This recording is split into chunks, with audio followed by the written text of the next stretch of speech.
تبارك الذي نزل الفرقان على عبده ليكون للعالمین نذیرا۔ کسی بھائی نے سوال کیا ہے مفتی صاحب، امام صاحب کے ساتھ جماعت کی نماز کے لیے کب تک شریک ہو سکتے ہیں؟ اگر امام صاحب ایک سلام پھیر دے دوسرے سلام پھیرتے وقت جماعت میں شریک ہو سکتے ہیں کیا؟ جواب دیں، نوازش ہوگی۔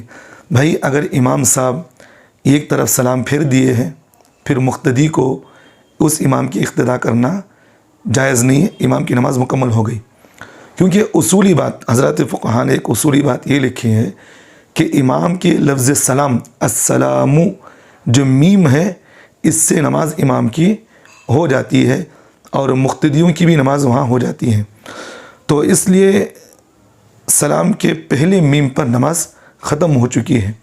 اب اگر کسی مقتدی نے میم سلام کے میم کے بعد اگر کسی نے آ کر اقتداء کی امام کی تکبیر باندھا تو اس کی نماز شروع ہی نہیں ہوئی، تو اس کو آدمی کے لیے ضروری ہے وہ الگ سے نماز کو شروع کرے اور امام کی اقتداء وہاں چھوڑ دے۔